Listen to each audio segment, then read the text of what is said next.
The ship New Dawn moved through space like a giant metal whale swimming in an ocean of stars. Inside its long halls, 847 people were sleeping or talking quietly. They were all going to a new world called Kepler 442b, where they would build homes and start fresh lives. Dr. Lisa Morgan walked down the main hall, checking on the children in her care. She was a tall woman with kind eyes and gray hair, pulled back in a simple tie. Lisa had spent her whole life studying alien creatures, but now she had a different job. She was taking care of 53 children who had no parents. The children were playing games or reading books on their datapads. Some were drawing pictures of what they thought their new home would look like. Lisa smiled as she watched them. These kids had been through so much pain, but they still had hope. "Dr. Morgan, look what I drew," called out 8-year-old Emma Turner.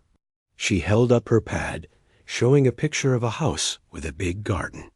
Next to her sat her twin brother Jake, who was building something with small plastic blocks. "That's beautiful." "Emma," Lisa said, sitting down next to the twins. "What about you, Jake? What are you making?" Jake looked up with serious brown eyes. "It's a fort, in case bad things come to our new planet." Lisa felt a small chill. Jake had always been the more worried of the two twins. Their parents had died when their first colony ship broke apart in space. Since then, Jake always seemed to be watching for danger. "You'll be safe on Kepler 442b, Lisa told him gently. "There are already people there building a town. They have everything ready for us." Jake nodded but kept working on his plastic fort. Emma leaned against Lisa's arm. "Will you stay with us on the new planet?" she asked. "Of course," Lisa promised. "I'm not going anywhere." 3 levels up, Captain Roy." Philip stood on the bridge, looking at the star maps. Roy was a short, strong man who had been flying ships for 20 years. His beard was turning white, but his hands were still steady on the controls. "How much longer until we reach the jump point?" he asked his first officer. 2 hours, Captain," came the reply. "Everything looks normal. The hyperspace route is clear." Roy nodded. This trip had been going well so far. No engine problems, no sick passengers, no space pirates. Maybe they would actually have a boring trip for once. That would be nice. He thought about the children down in the passenger area. Roy had children of his own back on Earth.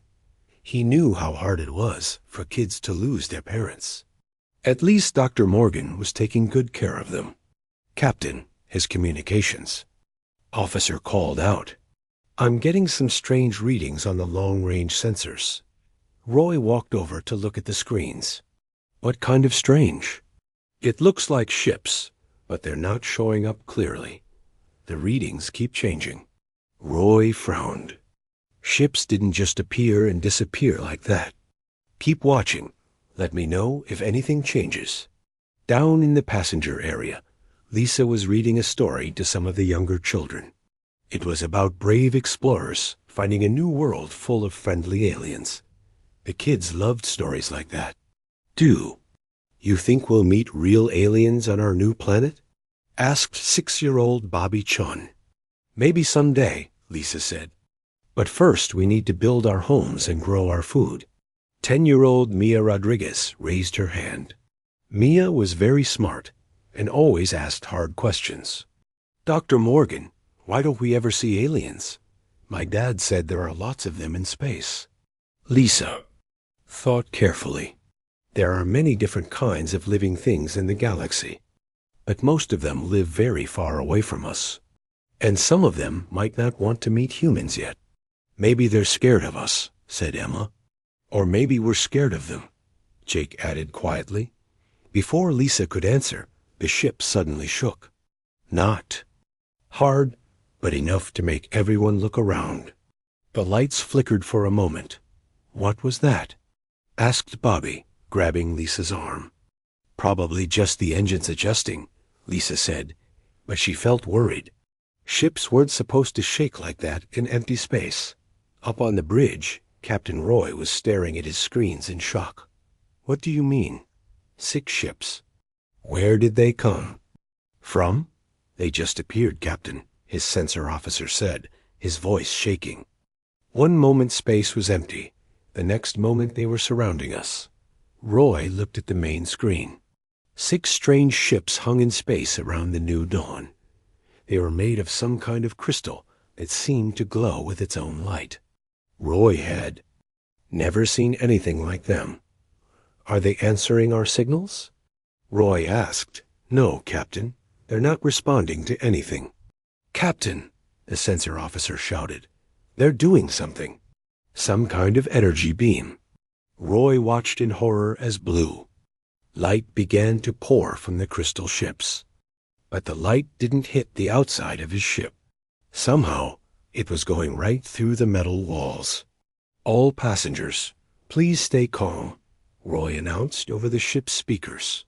We are experiencing a minor technical issue. But down in the passenger area, Lisa knew this was not a technical issue. The blue light was filling the air around them. It didn't hurt, but it made everything look strange and wavy. Dr. Morgan, I'm scared, Emma said, reaching for Lisa's hand. It's okay, Lisa said, but her voice was shaking. Everyone stay together. The blue light got brighter. Lisa could hear the children calling out in fear. She tried to hold on to Emma and Jake, but her hands seemed to pass right through them. No, Lisa screamed as she watched Emma fade away like smoke. No, no, no. Jake reached for his sister, but he was fading too. Emma, he called out. Dr. Morgan, help us. One by one, all 53 children disappeared in the blue light. They didn't make any sound. They just got lighter and lighter until they were gone. Lisa fell to her knees in the empty space where the children had been playing just moments before the blue light faded away. The crystal ships vanished as quickly as they had come. Captain Roy and his crew ran down to the passenger area, but it was too late.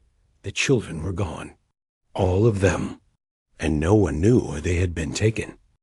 3 days passed like a bad dream. The new dawn drifted in empty space while Captain Roy sent message after message asking for help.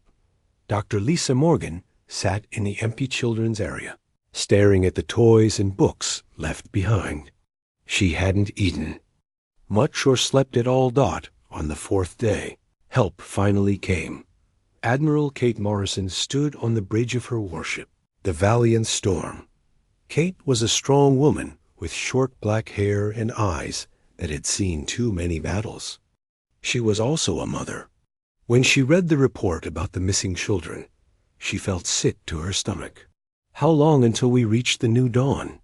She asked her pilot. 2 hours, Admiral, came the reply. Kate had been fighting in space wars for 15 years. She had seen planets burn and good people die, but she had never heard of anything like this. Someone had stolen 53 children right out of a ship. Not adults, not valuable cargo, just children. Admiral, said Commander Alex Rivera, walking up beside her. Alex was Kate's best officer, a thin man with quick eyes who could solve problems that stumped everyone else.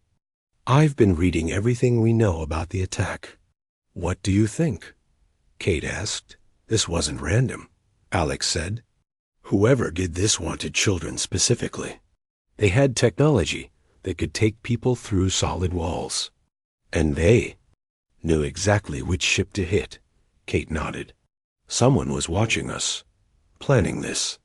Yes, and Admiral, there's something else. I ran the sensor data through our computers. The energy readings don't match anything in our files. Aliens, Kate sighed quietly. Has to be. But what kind of aliens steal human children? Kate didn't answer. She was thinking about her own 2 kids back on Earth. If someone took them, she would hunt the kidnappers to the ends of the galaxy. 2 hours later, the Valiant Storm reached the new dawn. Kate took a small ship over to the passenger vessel and met with Captain Roy. He looked like he had aged 10 years in 4 days. "Admiral, thank you for coming," Roy said, shaking her hand. "I don't know what to do. My ship is fine, my crew is fine, but the children are just gone." "Show me where it happened," Kate said. Roy led her to the passenger area where Dr. Morgan was still sitting. Lisa looked up when they entered. Her eyes were red from crying Dr. Morgan. Kate said gently, sitting down next to her, "I'm Admiral Morrison. I have children too. I'm going to find them." Lisa nodded slowly. They just faded away. Like smoke. The blue light took them, and they were gone. "Can you tell me exactly what you saw?" Lisa closed her eyes and told the story again. Kate listened carefully to every word. She paid special attention to the blue light and how it seemed to pass through solid matter. "The light didn't hurt you?" Kate asked. "No. It felt warm, maybe, but it only took the children, not the adults." Kate felt a chill. Someone wanted human children for a specific reason. That made this much worse. After talking to Lisa, Kate met with her science officer, Dr. Sam Chun. Sam was a short man with thick glasses who spoke 12 different languages, including some alien ones. "I've been analyzing the sensor data from the attack," Sam said, showing Kate his computer screen. "The energy signature is very unusual. It seems to be based on some kind of biological technology." "Biological?" Kate asked. "Yes, like the ships. We're alive somehow. And there are trace particles left behind that I've never seen before. Can you track them?" "Maybe. But Admiral, I found something else. I've been checking our files on ancient alien civilizations. There are stories about crystal ships like the ones Captain Roy described." Sam pulled up old records on his screen. The stories call them the Vorthik. According to legend, they disappeared thousands of years ago. "Legends aren't facts," Kate said. "No, but the descriptions match perfectly. Crystal ships, energy that passes through matter, and the Vorthik were said to be slavers who took young beings from other worlds." Kate stared at the old files. If the Vorthik were real and had taken the children, where would they go? How could she find them? "Keep working on those trace particles," she told Sam. "I want to know which direction they went." While Kate's team worked on the new dawn, something very different was happening far away in space. Jake Turner woke up in a strange place. He was lying in some kind of clear pod filled with soft cushions. The air smelled like flowers, but wrong somehow. Everything around him was made of the same crystal material as the ships that had attacked them. "Emma?" he called out. "Emma, where are you?" "I'm here, Jake." Emma's voice came from nearby. Jake could see her in another pod, just like his. She looked scared but unhurt. "Where are we?" Emma asked. Before Jake could answer, he heard other voices. Human voices. The other children were waking up too. Jake counted quickly. All 53 kids seemed to be there, each in their own crystal pod. "Is everyone okay?" Jake called out loudly. "I think so," came the voice of Mia Rodriguez. "But look around. We're not alone." Jake looked more carefully at the huge room they were in. There were hundreds of pods, maybe thousands. And they didn't all hold human children. Jake could see strange alien kids in many of the pods. Some looked like lizards. Others were covered in fur. Some glowed with soft light. "They took children from lots of different planets," Mia said. She always figured things out fast. Just then, the wall at the end of the room became transparent. Through it, Jake could see their captors for the first time. The aliens were tall and thin, almost like living glass. Their skin was clear, and Jake could see something like light moving through their bodies. They had 4 arms and faces with too many eyes. "Don't look scared," Jake whispered to the other kids. We need to stay strong. One of the glass aliens approached Jake's pod. It didn't speak with its mouth, but Jake could hear its voice in his. Head, young human, you are safe. We will not harm you. Let us go, Jake said out loud. We want to go home. Home is no longer important. You will serve a greater purpose now. What purpose? Jake demanded, but the alien didn't answer. It moved away to check on other pods.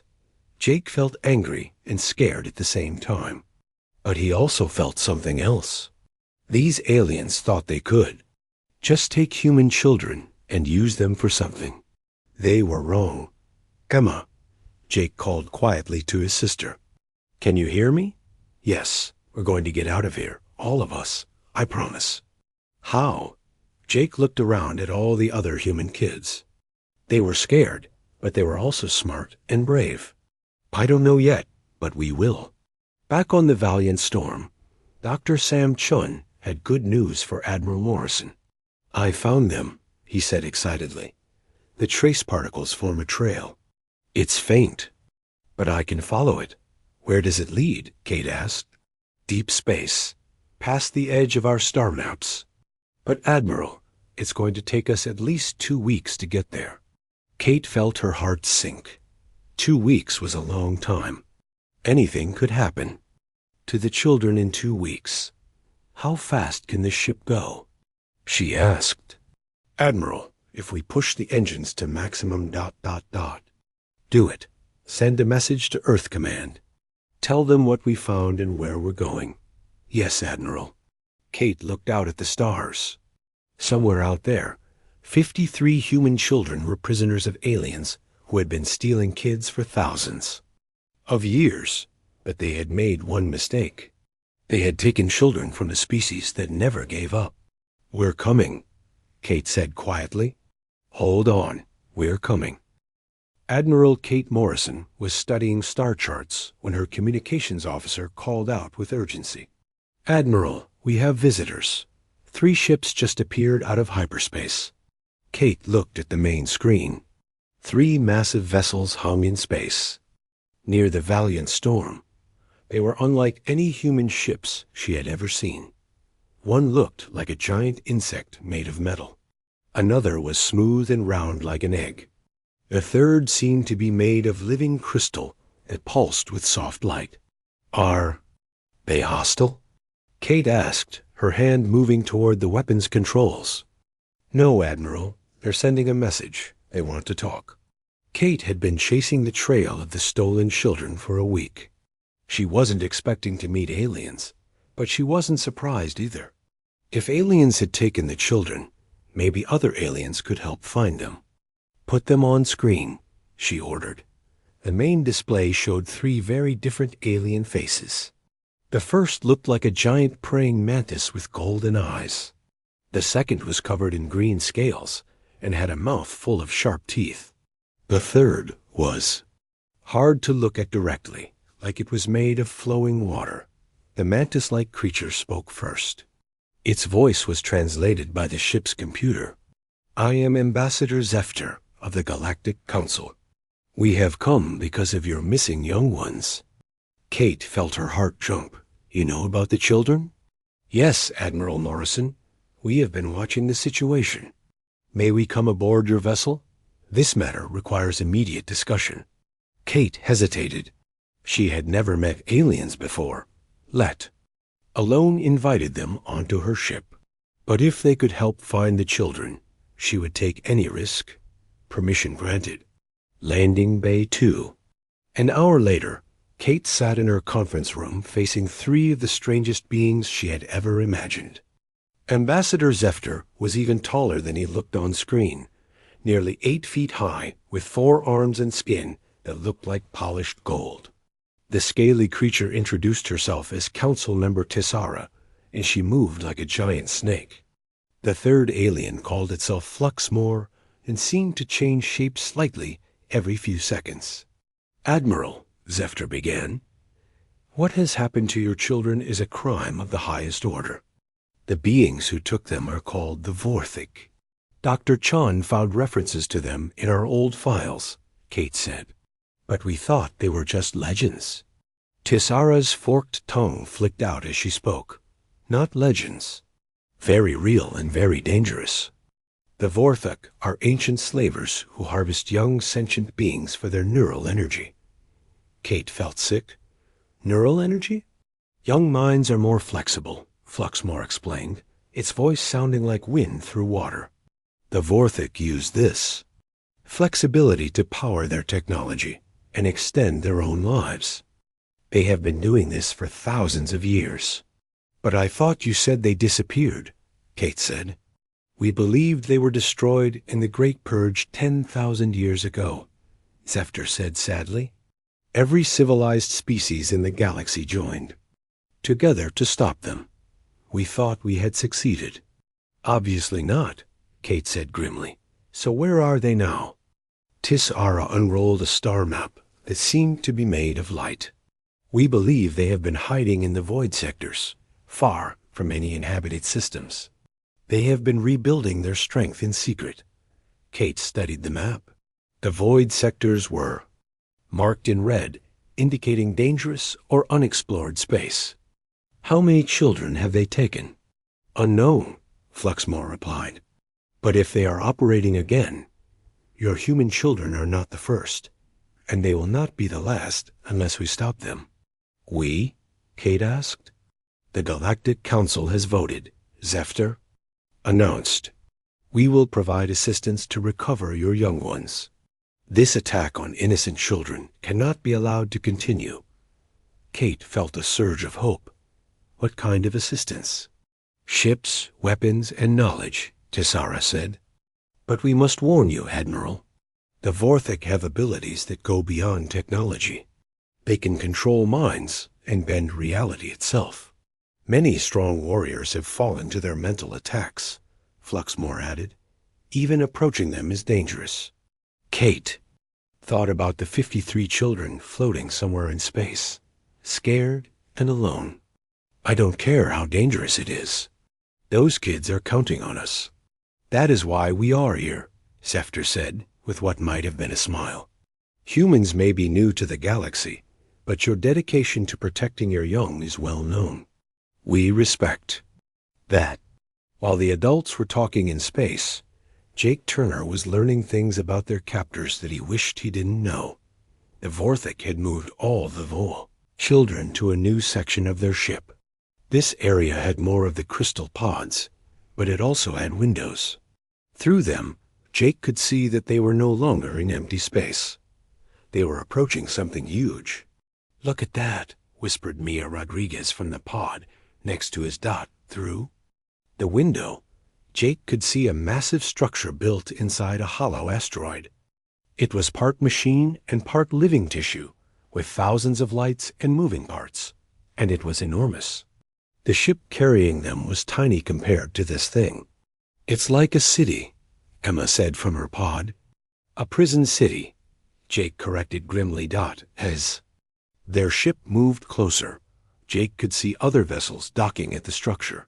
Some carried more crystal pods, filled with young creatures from species he didn't recognize. They've been doing this for a long time, Mia observed, taking kids from all over the galaxy.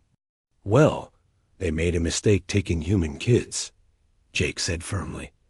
A new voice spoke up from across the room. Actually, they didn't make a mistake. They chose you very carefully. The children turned to see an older alien child in one of the pods. This one looked almost human, but with silver skin and large purple eyes. Who are you? Jake asked. My name is Kess. I have been here for 2 of your years. I am from Centauri Prime. 2 years? Emma gasped. How many kids are in this place? Thousands, Kess replied sadly. From hundreds of worlds. The Vorthok study us, test us, and then use our mind energy to power their machines. Use our minds? How? Mia asked. They have devices that can take the electrical patterns from young brains and convert them into power. The process is usually fatal. The human children fell silent. Finally, Jake spoke up. We're not going to let that happen. You cannot stop them, Kess said. Many have tried. The Vorthik are too powerful. Maybe others couldn't stop them, Jake said. But they haven't met humans before. Back on the Valiant Storm, Admiral Morrison was looking at the reinforcements the Galactic Council had provided. 3 alien warships now traveled with her vessel, and her own ship had been equipped with new weapons and shields. Dr. Sam Chun had also received new equipment, including a device that could track Vorthik technology across vast distances. Admiral, I'm picking up a strong signal. The children are definitely in the void sectors, but the reading is much stronger now. What does that mean? Kate asked. They're not just on a ship anymore. They're at a major Vorthik installation, probably their main base. Commander Alex Rivera studied the tactical displays. Admiral, if this is their home base, it's going to be heavily defended. We might not have enough firepower. Kate looked at her alien allies. What do you think? Ambassador Zefter considered carefully. The base will indeed be formidable, but it will also contain thousands of young prisoners from many worlds. If we can free them all, we strike a major blow against the Vorthik. And if we fail? Kate asked. Then the Vorthik will know that the galaxy is aware of their return, Tessara said. They will go deeper into hiding and become even more dangerous. Kate thought about Jake and Emma Turner, about Mia Rodriguez and all the other children. They were probably terrified, but they were counting on her to find them. We're going in, she decided.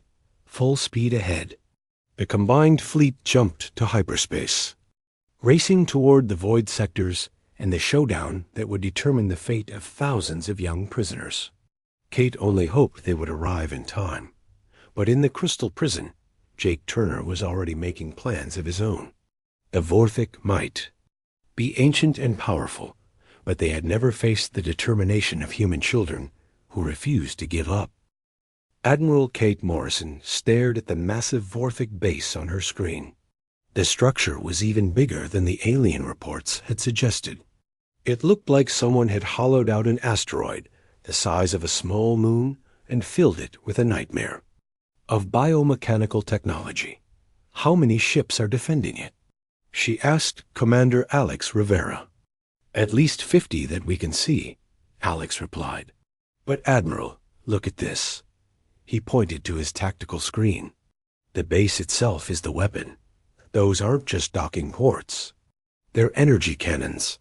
Kate studied the readings.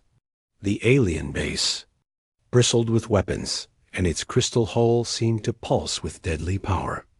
Her small fleet of 4 ships looked tiny in comparison. Ambassador Zefter's voice came through the communication system. Admiral, our sensors indicate the presence of approximately 3,000 young prisoners inside that facility. 3,000? Kate felt overwhelmed. She had come to rescue 53 human children, but now she was responsible for thousands of alien kids too. The Vorthik have been very busy, Council Member Tessara added from her ship. This appears to be their primary harvesting center. Dr. Sam Chun called out from his station. Admiral, I'm detecting the human children's biosignatures.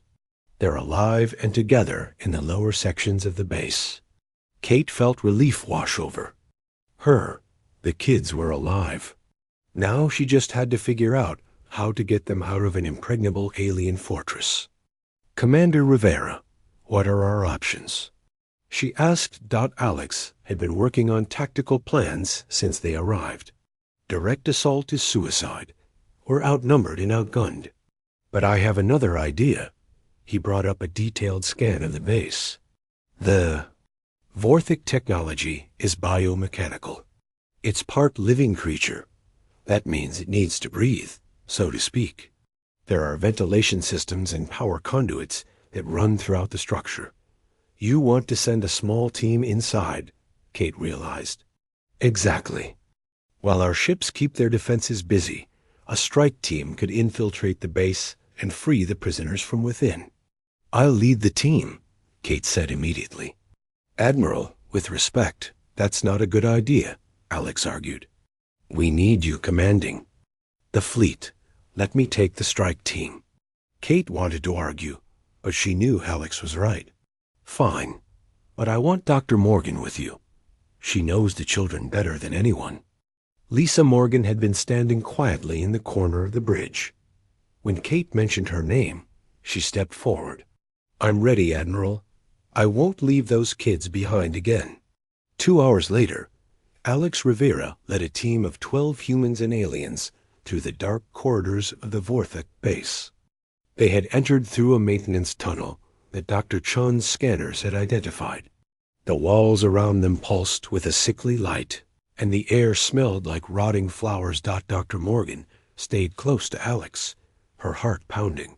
Somewhere in this horrible place, 53 children were waiting for rescue. She would find them or die trying. The human biosignatures are 2 levels down, whispered Sam Chun, who had insisted on joining the mission. But there are Vorthok guards everywhere. How many? Alex asked. Too many. But wait, I'm getting something else. There's some kind of disturbance in the lower levels. Meanwhile, in the prison section of the base, Jake Turner was putting his plan into action. Over the past week, he had been talking to children from dozens of alien species. Many of them had been prisoners for years and had given up hope. But Jake refused to accept defeat. Kes, are you sure this will work?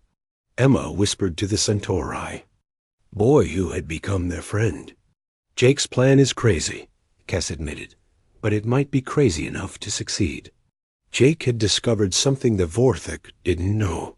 Human children were naturally resistant to their mind control technology. While other species could be mentally dominated, humans seemed to have some kind of natural protection. Mia, do you have the door controls figured out?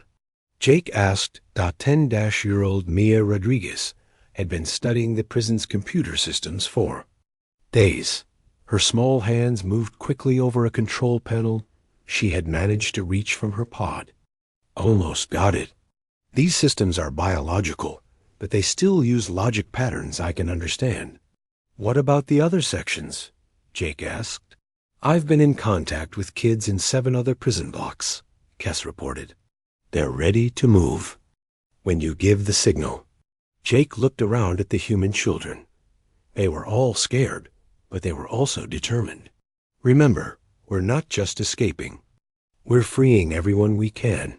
No kid gets left behind. Emma squeezed her brother's hand. I'm proud of you, Jake. Save it for when we're home, Jake replied, but he smiled. Suddenly, alarms began blaring throughout the base. Red lights flashed, and they could hear the sound of explosions in the distance. What's happening? Emma asked. The cavalry has arrived, Jake said with grin. Now, Mia. Mia's fingers flew over the controls. One by one, the crystal pods began, opening with soft hissing sounds. Children who had been trapped for months or years stumbled out of their prisons, blinking in the harsh light. Everyone stay together, Jake shouted over the alarms. Follow me. But before they could move, the chamber filled with tall, transparent figures. The Vorthok had arrived, and they did not look happy. The lead Vorthok spoke without moving its mouth, its voice echoing in everyone's minds. Young ones, return to your containment units. Resistance is futile. Jake felt a strange pressure in his head, like someone trying to push thoughts into his brain. Around him, many of the alien children began walking back toward their pods with blank expressions on their faces, but the human children remained standing. Impossible, the Vorthok leader said, its 4 eyes focusing on Jake. Your species should be susceptible to neural control. Guess you don't know humans very well, Jake said, stepping protectively in front of the younger kids. The Vorthok began advancing, but suddenly the chamber door exploded inward. Commander Rivera and his team burst through, weapons blazing.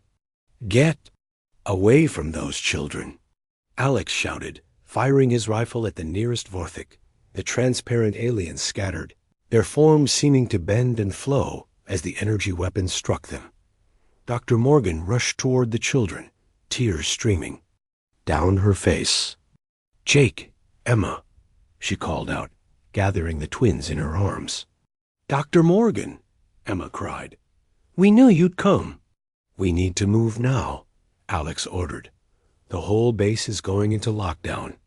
"Wait," Jake said, pointing to the alien children who were still standing in a daze. "We can't leave them." "There's no time," one of Alex's soldiers argued. "Then we make time," Dr. Morgan said firmly.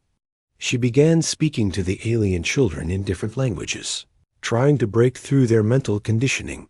Mia Rodriguez had an idea: the control system. "If I can reverse the neural suppression field, it might free all the kids in the base at once." "Do it," Alex ordered, while his team held off more Vorthic guards at the chamber entrance. Mia's hands flew over the biomechanical controls. She was working with technology beyond human understanding, but somehow it made sense to her. "Got it," she announced. Throughout the base, thousands of crystal pods began opening simultaneously. Young beings from hundreds of worlds stumbled out of their prisons, confused but free. "Now we run," Alex said. The escape became a running battle through the corridors of the Vorthic base. Alex's team fought their way toward the extraction point, while hundreds of freed children followed behind them. The human kids stayed together, helping the smaller alien children and encouraging the frightened ones. "This way," Dr. Morgan called, leading a group of young Centauri through a side passage. Behind them, the Vorthic were regrouping. Their mental control might not work on humans, but they still had weapons and numbers on their side. "Alex," Kate Morrison's voice crackled through his communication device. "We're taking heavy fire up here. How much longer do you need?" "Almost there," Alex replied, though he could see more Vorthic guards blocking their path ahead. That's when Jake Turner did something that surprised everyone. He stepped forward and began talking to the Vorthic in a clear, strong voice. "You picked the wrong species to mess with," he said. "Humans don't give up, ever. And now the whole galaxy knows what you've been doing." The Vorthic leader tilted its head, studying this small human child who showed no fear. "Your species is young and foolish. We have existed for millennia." "Yeah?" Jake replied. "Well, your time is up." As if summoned by his words, explosions rocked the base as Admiral Morrison's fleet pressed their attack. The rescue ships had arrived at the extraction point, and Alex's team was almost there. The Vorthic facility was falling apart around them, but thousands of young prisoners were finally free. The nightmare was ending, but the hardest part was still ahead. The escape ships were waiting when Commander Alex Rivera's team reached the extraction point. Hundreds of freed children from dozens of species crowded into the vessels, their eyes wide with hope and fear. Jake Turner helped the smaller kids climb aboard, while Emma stayed close to Dr. Morgan. "Is everyone here?" Alex asked, doing a quick count. "All 53 human children accounted for," Dr. Morgan reported, "plus about 400 alien kids." "Good. Let's get out of here before the Vorthics send reinforcements." But as the rescue ships prepared to launch, something terrible happened. The entire Vorthic base began to glow with a sickly green light. The crystal walls pulsed like a giant heartbeat, and the air itself seemed to vibrate with malevolent energy. "What's happening?" Emma asked, pressing against the ship's window. Through the transparent walls of the base, they could see a massive figure approaching. It was a Vorthic, but unlike any they had seen before. This one was ancient beyond measure. Its crystal body shot through with veins of dark energy. When it moved, reality seemed to bend around it. "The High Harvester," whispered Kess, a Centauri boy. "I have heard the guards speak of it. It is their leader, the one who has lived for 10,000 years. On the bridge of the Valiant Storm, Admiral Kate Morrison watched in horror as her weapons had no effect on the approaching creature. All ships, concentrate fire on that thing. Energy beams from 4 different species struck the High Harvester, but they passed right through it, like it wasn't really there. Ambassador Zefter's voice came through the communications. Admiral, conventional weapons will not work. The High Harvester exists partially outside normal space. It is one of the most dangerous beings in the galaxy. Then how do we stop it? Kate demanded. Before anyone could answer, the High Harvester's voice filled every mind in the area. It was like having ice water poured directly into their brains. Foolish children, it said. You have destroyed my facility and freed my harvest. For this, you will all suffer eternally. The alien rescue ships began to shake as invisible forces grabbed them. Kate watched helplessly as her fleet was held motionless by the creature's mental power. All organic minds will serve me, the High Harvester continued. Your species, your worlds, your civilizations will become my slaves. But then something unexpected happened. Jake Turner's voice cut through the mental assault, clear and unafraid. No, they won't. The High Harvester turned its ancient attention to the small human boy standing at the window of the rescue ship. Impossible. No young mind can resist my power. You keep saying that, Jake replied, but you keep being wrong about humans. Around the rescue ships, the other children began to speak up too. Emma Turner, Mia Rodriguez, Bobby Chun, and all the other human kids raised their voices together. We're not afraid of you, they said in unison. The High Harvester tried to push its mental control into their minds, but something amazing happened. The human children's natural resistance to psychic manipulation began to spread to the alien kids around them. Like a wave spreading outward, the creature's control began to break. This is not possible, the High Harvester said, its voice now showing confusion instead of confidence. You're old, Jake said, stepping closer to the window. You've been stealing kids for thousands of years, but you never met any like us. Human kids don't give up. We protect each other. And we fight back. Mia Rodriguez had been quietly working on something during the conversation. Now she spoke up. Jake, I figured out how their technology works. It's all connected to that thing's mind. If we could disrupt its control. How? Jake asked. The same way I open the prison doors. Their systems are biological. I can confuse them, make them think they're getting different commands. Do it, Jake said without hesitation. Mia's hands moved over a control panel she had taken from the Vorthic base. Her 10-year-old fingers worked with impossible speed and precision, sending chaotic signals into the creature's biomechanical network. The effect was immediate. The High Harvester screamed, a sound that seemed to tear through space itself. Its control over the ships broke, and Admiral Morrison's fleet was free to move again. All ships attack now, Kate ordered. This time, their weapons found their target. The High Harvester was no longer partially outside reality. It was solid, vulnerable, and very, very angry. But the battle was far from over. Even wounded, the ancient creature was incredibly dangerous. It lashed out with tentacles of pure energy, trying to destroy the ships full of rescued children. That's when the rest of the galaxy arrived. More ships began dropping out of hyperspace around the battle site. Dozens of them, then hundreds. Every major species in the Galactic Council had sent vessels to help with the rescue. Ambassador Zefter's voice boomed across all frequencies. You seized human children? That's a galactic crime. The combined fleet opened fire on the High Harvester. Weapons from a dozen different civilizations struck the creature simultaneously. But even more importantly, the rescued children from all.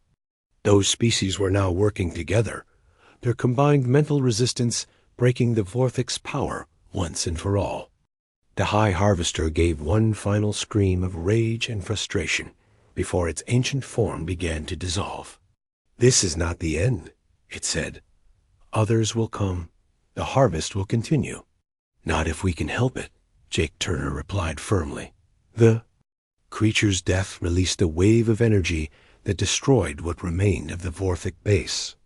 The other Vorthic ships fled into deep space, their power broken, and their leader dead in the aftermath of the battle.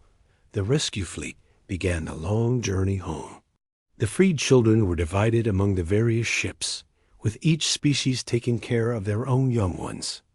But friendships had been formed that would last across the galaxy. Dr. Morgan sat with Jake and Emma Turner in the medical bay of the Valiant Storm. Both twins were healthy, but she wanted to check them over anyway. "Are you really going to adopt us?" Emma asked hopefully. "If you'll have me," Lisa replied, hugging both children. "I promised I wouldn't leave you, and I meant it." "What about all the other kids?" Jake asked. "The ones whose parents are gone." "The Galactic Council is setting up new programs to help them," Lisa explained. "And humans are going to be part of that. We're not just joining the galactic community anymore. We're helping to lead it." Admiral Morrison came to visit them later. "I wanted to thank you kids personally," she said. "What you did in there saved thousands of lives." "We just did what any human kid would do," Jake said simply. "That's exactly why you're special," Kate replied. 3 months later, Jake and Emma Turner stood in the garden of their new home on Kepler 442b. The colony had been built as planned, but now it was much more than just a human settlement. Young beings from dozens of species had come to live there, all survivors of the Vorthic prisons. "Jake, come look at this," Emma called from near the fence. Jake walked over to see what his sister had found. Growing in their garden was a small crystal flower, beautiful and harmless. It was a gift from the Centauri children, a symbol of friendship between species. "It's pretty," Jake said. "Dr. Morgan says flowers like this are growing on worlds all across the galaxy now," Emma told him, "because of what we did." Jake smiled. The Vorthic were still out there somewhere, but they would never again be able to operate in secret. Every species in the galaxy was watching for them now, protecting their children. And at the center of that protection were the humans, the species that had refused to give up hope even in the darkest moment. As Jake watched the crystal flower sway in the gentle breeze, he knew that the galaxy was a safer place for all children now.